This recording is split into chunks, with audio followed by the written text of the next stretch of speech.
All right, well, I guess we'll go ahead and get started. So I just want to thank everybody for coming. Volume okay? All right, everybody can hear me all right? So thanks for coming to the presentation today. I'm Karen Walker. I'm the Assistant Director for Research Development in OKED, or Office of Knowledge Enterprise Development. This is just the first in a series of presentations that we'll be making, and I'll talk about the other presentations in just a moment. This one is really targeted towards students, postdoctoral researchers, and early career faculty who want to get some tools and resources in order to gain some understanding of how you can go out and learn a little bit more about sponsors and what they're funding. So again, thanks for coming. Before we dive into the presentation, I want to provide you with a little bit of information. Okay. We're moving here, we're not moving up there.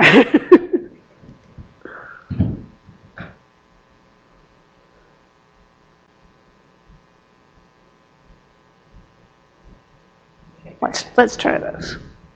There we go. All right. That's ASU innovation for you right there. So I want to talk a little bit about some of the resources that you can use, and a lot of these resources are ones that I'll be talking about referencing in the presentation today. So number one, if you haven't gone to funding.asu.edu yet, I highly recommend you check out the page. This is a website that our office, Research Development, coordinates and runs along with several other groups on campus. So at funding.asu, you'll find, obviously, funding opportunities. You'll also find a lot of tools, access to tools that you can use to go out and look for funding. You'll find access to groups on campus that can help you as you're putting together proposals.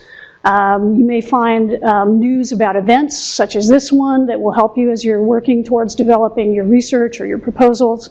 So I really recommend going to funding.asu. And up in the right-hand corner there, under Get Connected, you'll see a little thing that says Get Notifications. If you go in there, take a minute, enter your email, what it'll do is put you on our list. And I know everybody's like, oh, I don't want to be on a list. But basically, once a week, we send out an email to people who sign up. And all you do is you get that week's newest funding opportunities, newest events, things like that. You won't get bombarded. You won't get spammed, I promise. Just one email once a week. And that's a really great way to keep on top of all of the newest funding opportunities and things that are happening around campus. So I really recommend that you sign up for that. I mentioned earlier that we're going to be doing a bunch of these workshops, proposal development workshops. Again, you can find out more about those from funding.asu. This is the first for this semester. We'll be doing more on the best way to find funding opportunities. We'll be looking at budgeting, creating better proposals. We have proposal managers who their whole job is working with PIs and developing more responsive proposals. So we'll be looking at that. Even things like layout and graphics. So you may want to sign up for more of these workshops if that's what you're interested in. And you might say, well, where would I sign up for those things? Well, one of the things we do is we use Research Academy, which is another site that I really recommend you go to. And it's just Research Academy, one big word, .asu.edu.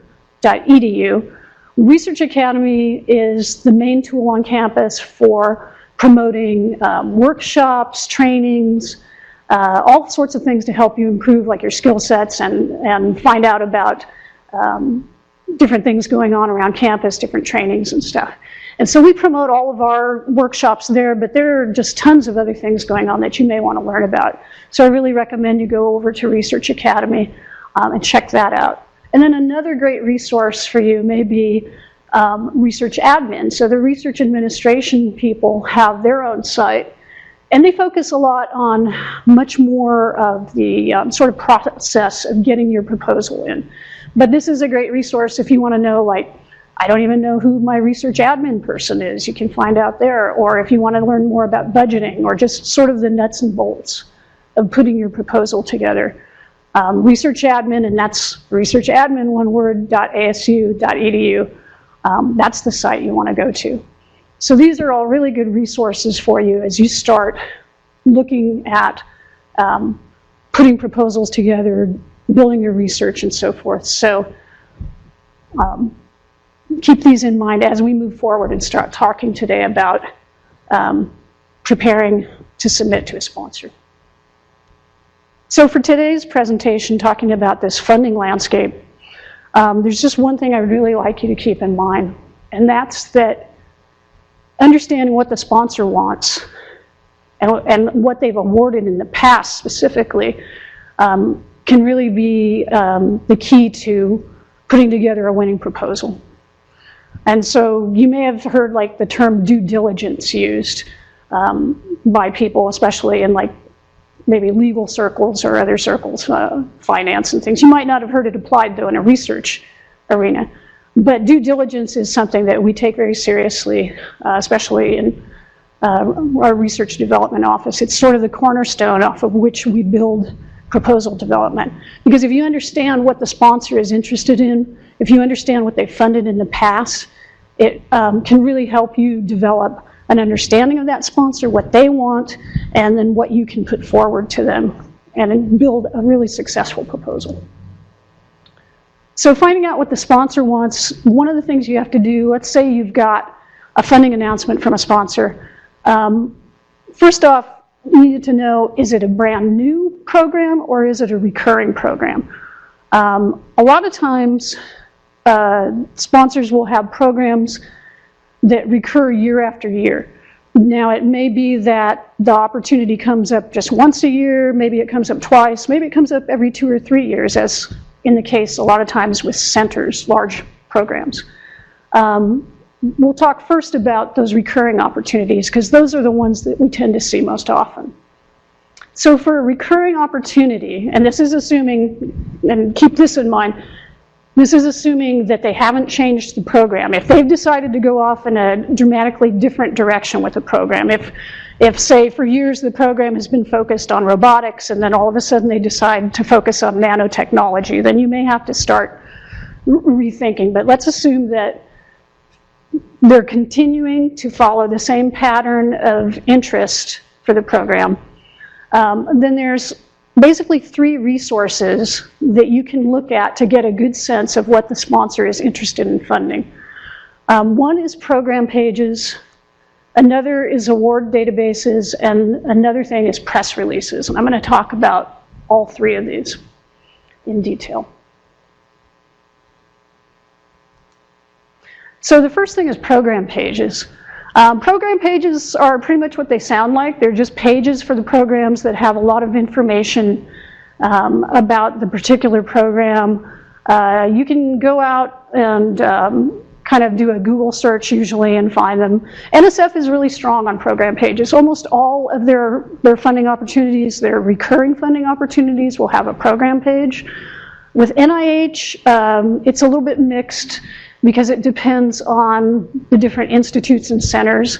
Some are stronger in program pages than others, like the National Cancer Institute tends to have a little more going on than, say, the National Eye Institute. So you just have to kind of look around and see. And then once you get away from NSF and NIH, it's much more hit or miss whether there will be a program page for a particular funding opportunity. When you get out of the federal sponsors and into the philanthropic, then it's even harder to say whether they will have a defined program page. But what I would say is if you find a funding opportunity that you're interested in, I would use the sponsor's name and the opportunity, or if it has a program name, and Google that and see if you can find a program page. So what does a program page give you? It gives you a lot of information. News, you might say, well, what good is news? News can actually be really useful because especially if something changes with the program. In this example, we could see that there used to be 2 tracks in this program, and this one is calling out that one of the tracks is no longer a track and has become its own program. So that's something you'd want to know if you were thinking of submitting to it. If you found out, oh, that track I wanted to submit to is no longer under here, I have to go to a separate program. Or sometimes they'll announce that when the next round of solicitations are going to be. So if you missed a particular date, you might be able to find out when the next opportunity is going to be and then plan for it. So news sections are really useful in the program page. Program managers. Okay, program managers are key to you submitting. And we always encourage faculty to reach out to program managers when they're planning to submit. And sometimes we hear a little trepidation from people about contacting program managers. But honestly, they are your best resource for learning about the program. And I've talked to program managers from different sponsors before. They're all very nice people. And typically what they have told me about how they like to be contacted is first by email.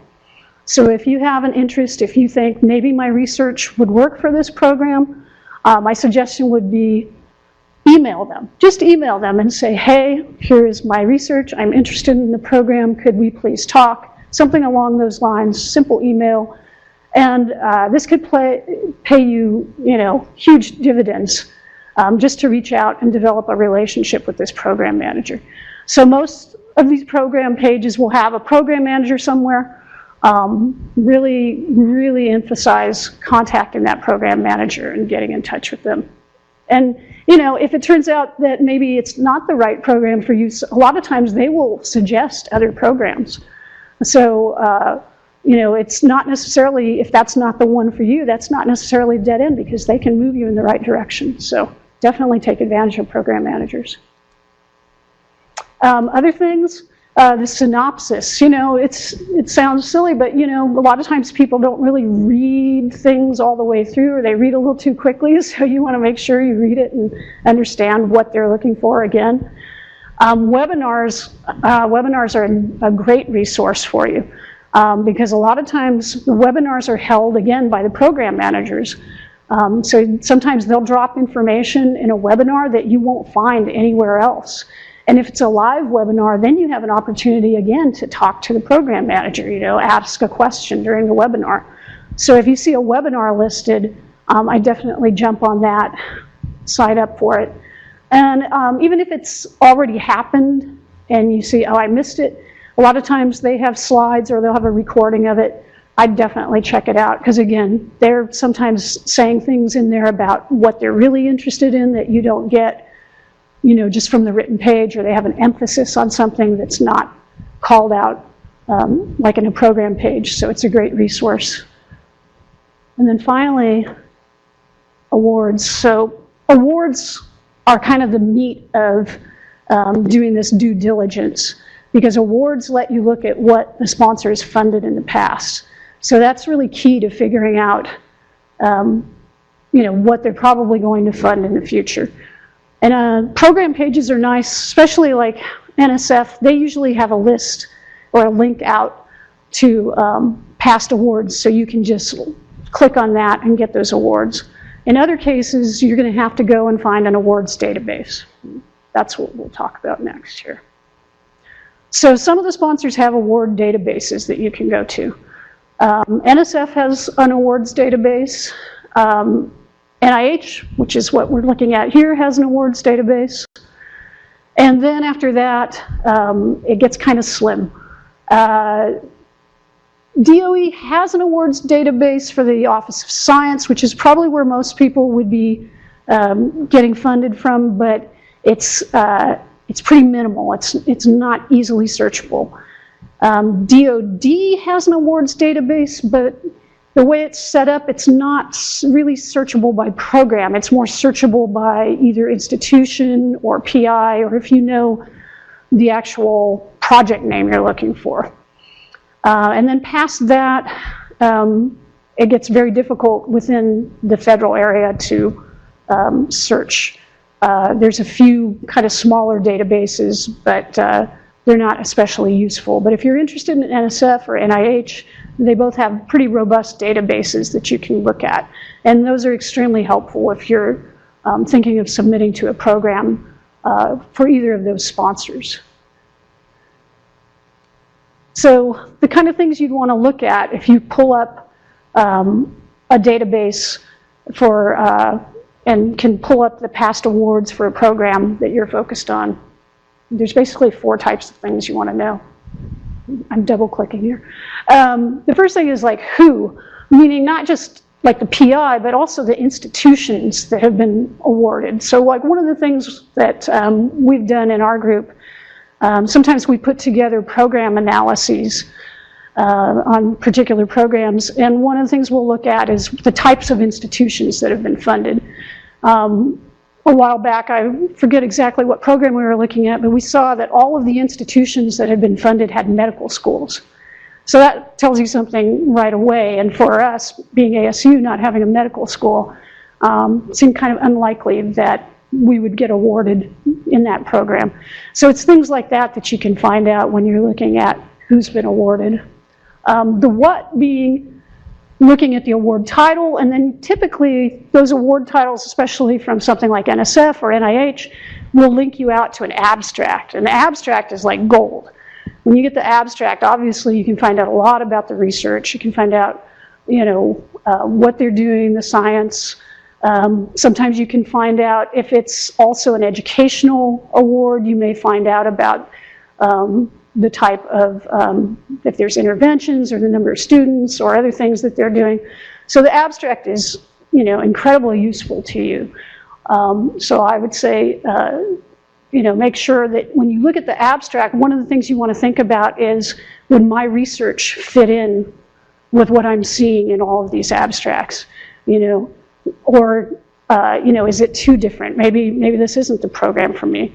Or if you're looking at something where, you know, there's a small number of awardees, if your research is too similar maybe to somebody who's already just been awarded, you know, that might be, again, another situation where you want to talk to a program manager and say, you know, do you think that my research would fit here? You know, I see a similarity. And again, another good case to talk to a program manager. How much? You want to know how much the award is. You don't want to submit to something if it's below a certain threshold that you're not interested in. If you get excited about a program and then you go in and look at the awards and they're all, I don't know, $25,000 or something, and you're like, oh, that's not really what I was thinking of. It's good to know up front rather than to put a lot of effort into putting a proposal together. So finding out how much the award amount is for previous awardees is always important. And then finally, sometimes there's a geographic element to things. Typically, we see this with larger grants or center grants, where sometimes you may want to look and see where the past awards have been located. For example, we did an analysis a few years ago of a program called the NSF I-Corps Nodes. So NSF has a program called I-Corps, which is about innovation and entrepreneurship within STEM. And they had 3 levels of awards. There's teams and sites, which are smaller awards, and then they have nodes, which are these large regional centers. And so we were looking at, you know, could we possibly go for a node? And we noticed these nodes were on the coasts. There were a couple on each coast, and then there was one in, I think, Atlanta, Georgia. And there were sites spread all throughout the country, and we had a lot of sites in the Southwest. So we thought, well, Southwest might be due for a node. But when doing the analysis, we also noticed that Texas would be a really strong competitor for one of these nodes. And as it turned out, they actually did win a node in the next round of awards. So that's one of those things you want to keep in mind if you're looking at something that could have some sort of geographic component, is look at, you know, where those awards have been made and kind of factor in, you know, where, you know, would you have a play there, but then also think about competitors. And also you might think about potential partnerships, how those might line up. Is there somebody who could be beneficial to you geographically if you see past awards that you might be able to team up with, things like that. So the third factor that you could look at for recurring opportunities, especially if you can't get to an awards database, like in the case of a lot of DOE or DOD or even philanthropic awards, is press releases. So a lot of places will put out press releases when they make awards. DOE does this frequently. And so this is another thing where you can do Google searches, or a lot of times you can go onto the sponsor's website and they'll have a section that will either be like news or media. You can go in there and they may have press releases listed. And then you can find the press releases for a particular program.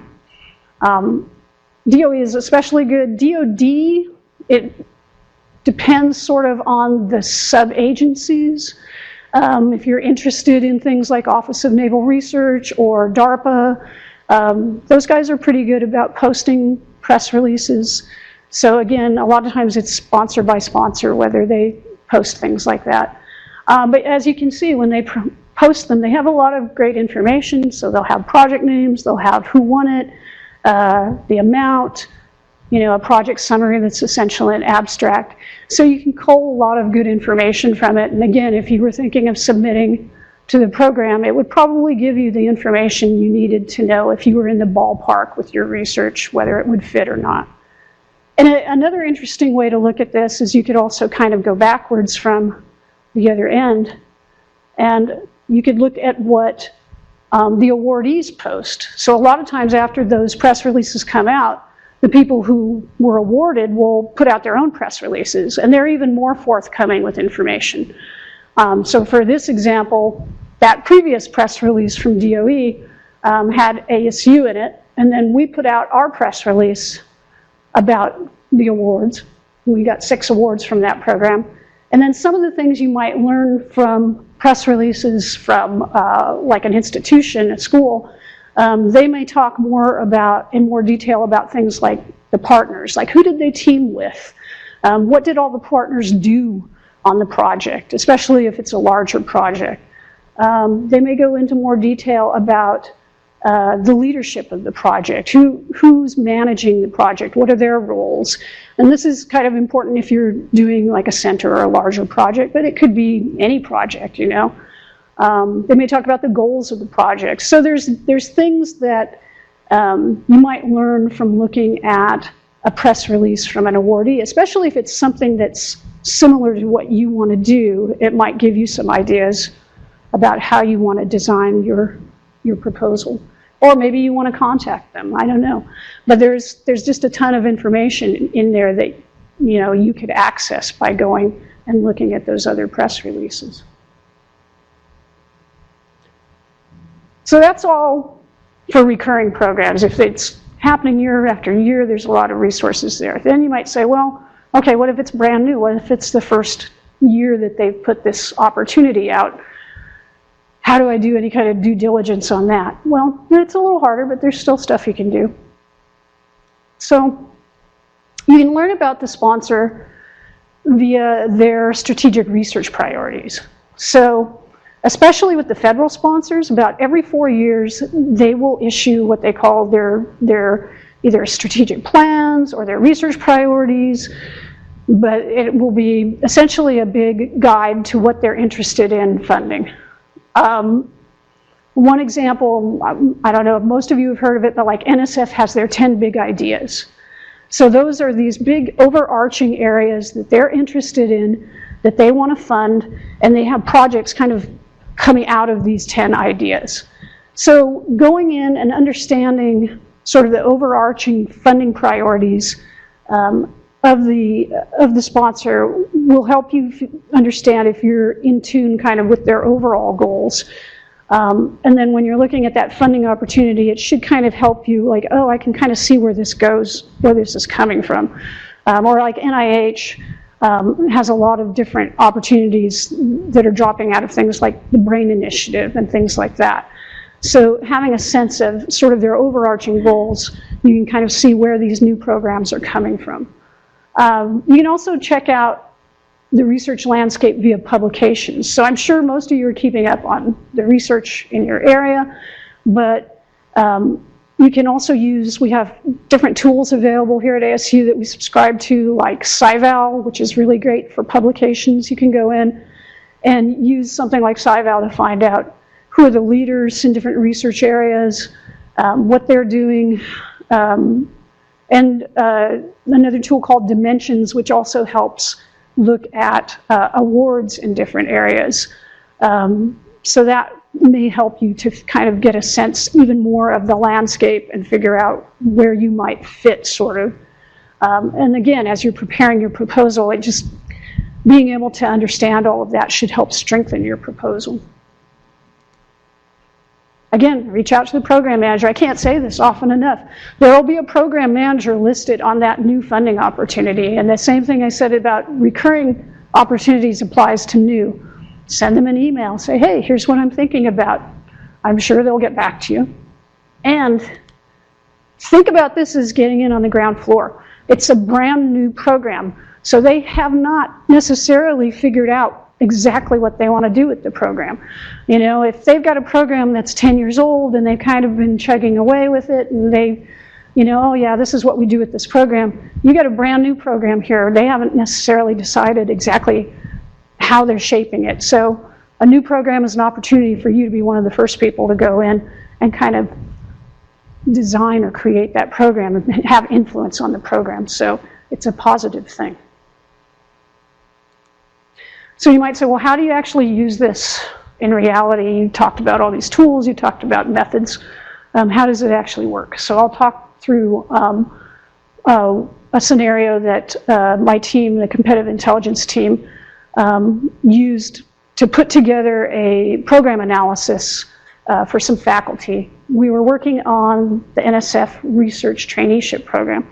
So the Research Traineeship Program is sort of the replacement of the IGERT. I don't know, I think you're all too young to know what IGERT was, but they're both programs that support STEM graduate training. And so the NRT, we put this together a few years ago. When it first came out, the NRT had two tracks. There was traineeship, and then there was what they called IGE, which was Innovations in Graduate Education. And so there had been 3 rounds at that time.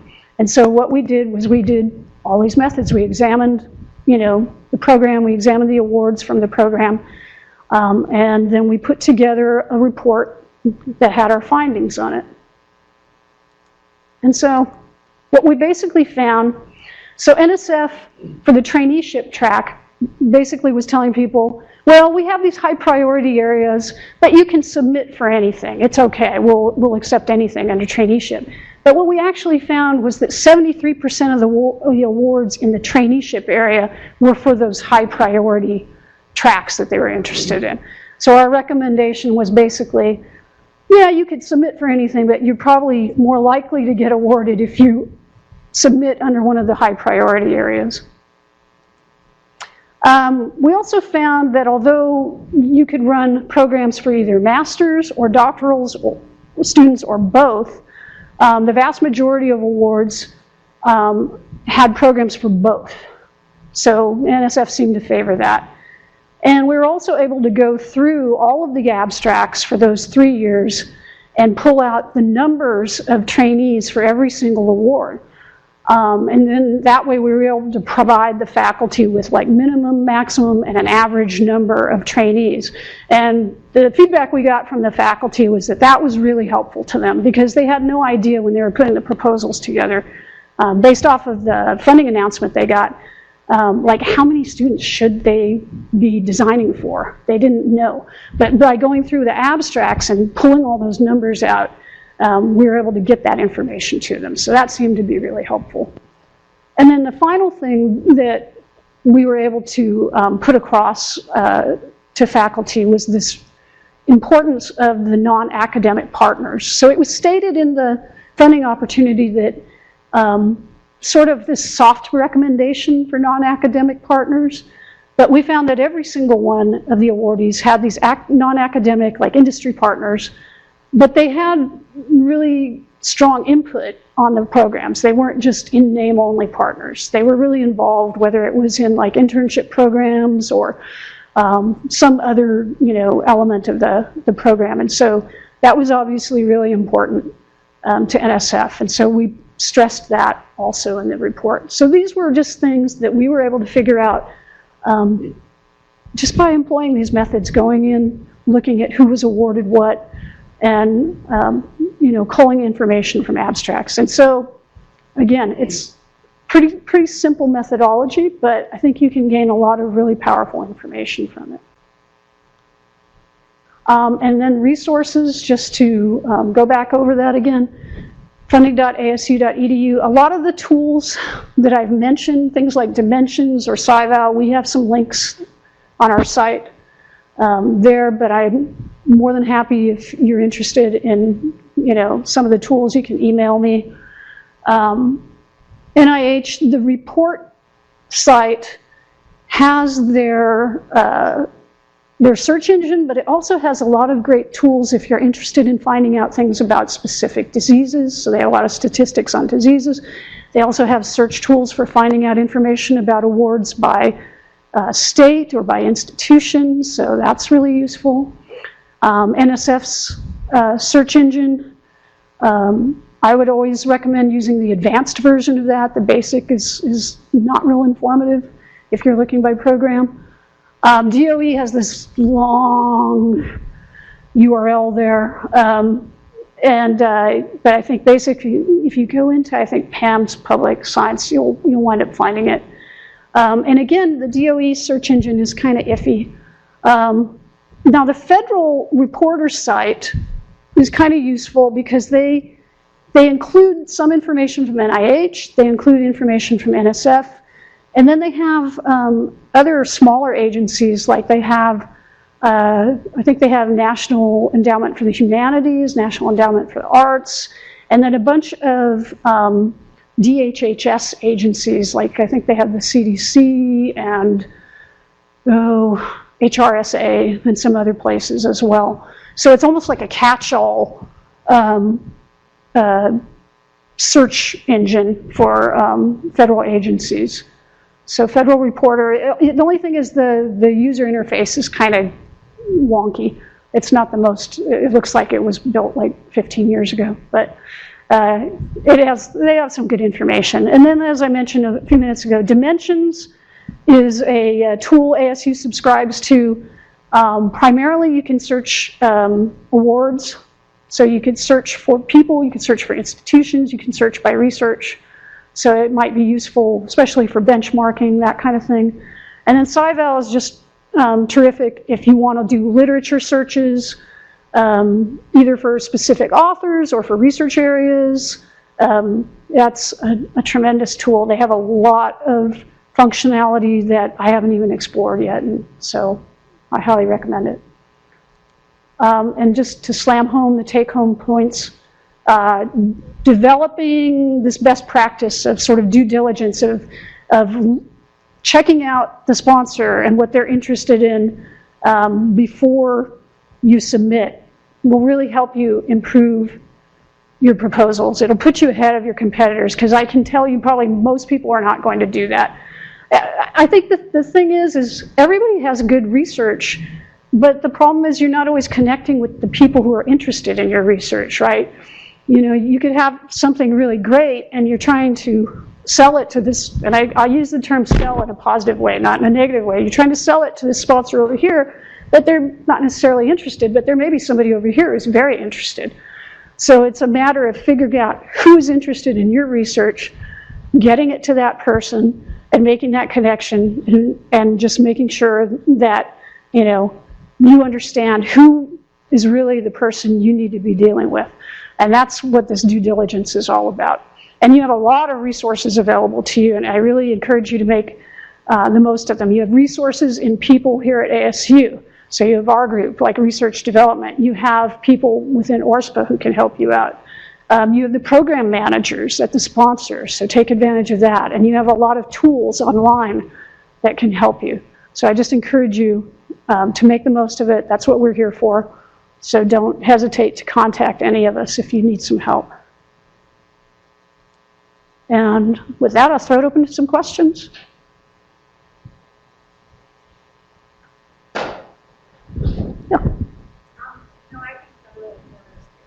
Yeah, it is pretty wonky. But what I'm wondering is, do they have any? Federal Reporter is terrible. I'm wondering whether, do you know if there's any ongoing project to improve it? Because often it's actually wrong. I don't know if there is any program to improve it. And I know that, unfortunately, the DOE site has gotten even worse because they took away the dollar values of the awards on the DOE, which I really can't even speculate why they would do that. Yeah, Federal Reporter, I mean, if I'm looking for NSF or NIH, I'll go to NSF or NIH.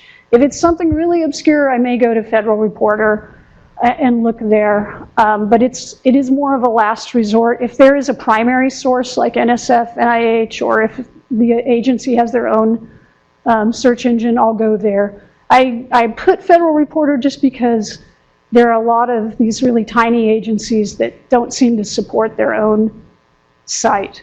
But yeah, I know what you mean. It's not the best engine for sure. It would be great if they improved it. More like a request. So you've done landscape analysis in the past. Mm-hmm. Rather than like we start over, are there resources available that we could use what you guys have done? Yeah, so we have some existing documents. So my team puts together different program analyses. So what I would say is there are some that are available on funding.asu.edu. If you go in and, let's see, where would it be at? There's a competitive intelligence page, and there are some documents there. We try to keep things up to date. If something's more than a couple of years old, we usually scrap it. You can always contact me, though, and ask if we have an analysis for a certain program. So I'm just at karen.walker@asu.edu. But yeah, you know, we're more than happy if somebody has a question. We may have an existing analysis. If it's a really popular program, you know, we may be able to go ahead and put it into our slate and put it together. It just depends. If it's something that's kind of like obscure, we're less likely to develop an analysis for it. But if it's something that we think there would be a lot of interest in, then I could see we might be able to develop an analysis for it. I have a question. How does this, I know that you don't deal in the federal space, but how does this apply for philanthropic organizations? Or the, like if I'm a graduate student looking at, what are they called? They're GRTs or GRPs. Terrible. But what if I'm a grad student looking for a smaller program, and then trying to figure out what the landscape is, or somebody who's looking in the philanthropic space? Are all these elements applicable? I think most of them are. I mean, because we've done some of the things that I talked about here, like the med school example actually came from a philanthropic search.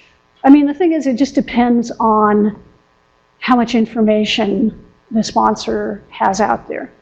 You know, sometimes you go to a philanthropic website and, you know, they'll be great and they'll list like, oh, here were the people that we awarded last year, and they provide, you know, their abstract and everything, and then it's like, oh, they're golden, this is great. And then other times you go and they just have like one blurb about, this is our program, and there's one paragraph, and like, here's how you submit, and it's like that, and there's nothing else on the site.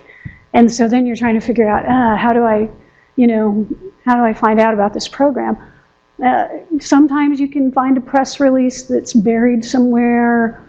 You know, then it becomes a game of being detective and trying to see if somebody has released information somewhere else. I think a lot of times with philanthropic, press releases are your best friend because they don't usually keep awards databases. So that's one good resource.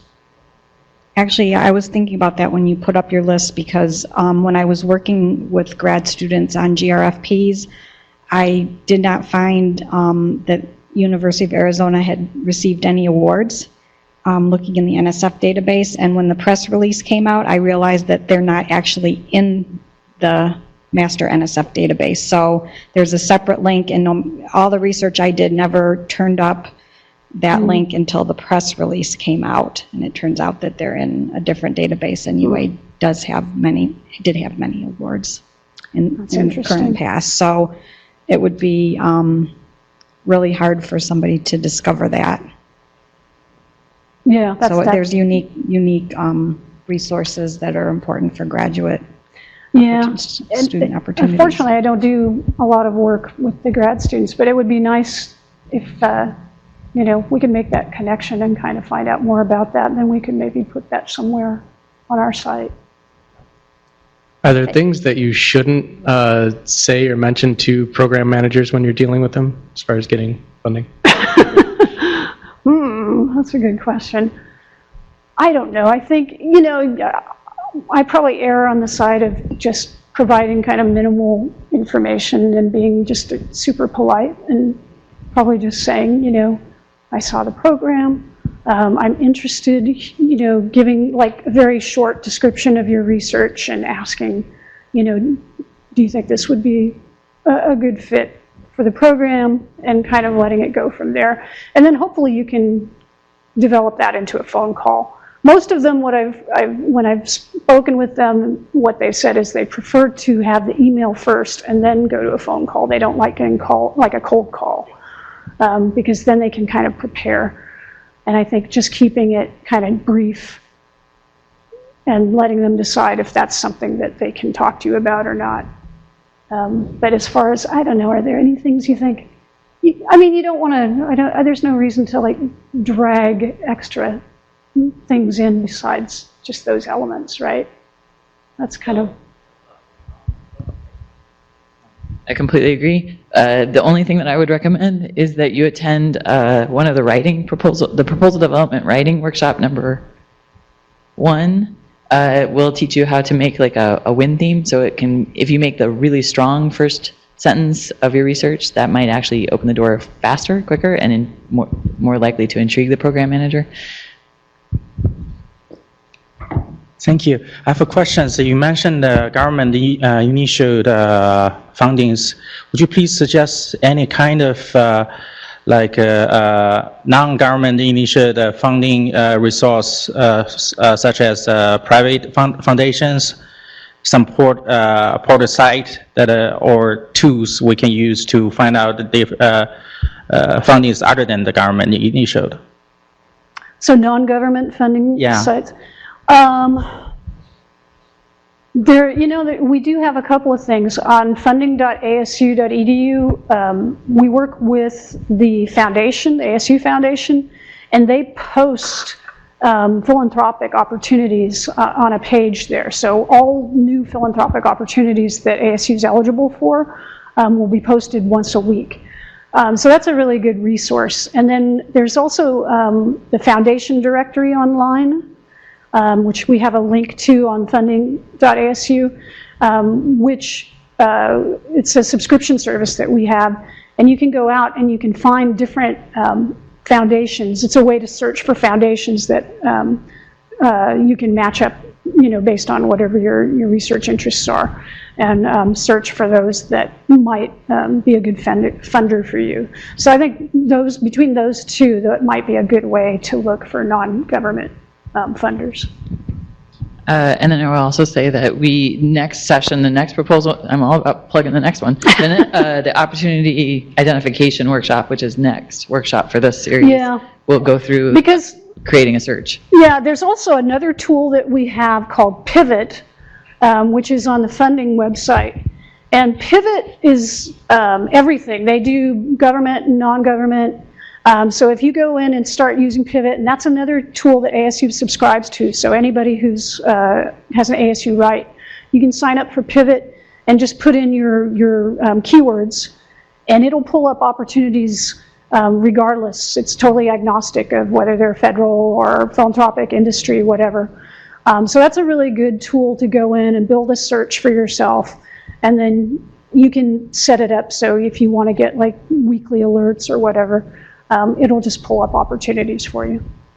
So that one is on August 21st at 10 a.m. So just sign up for it and you should get it.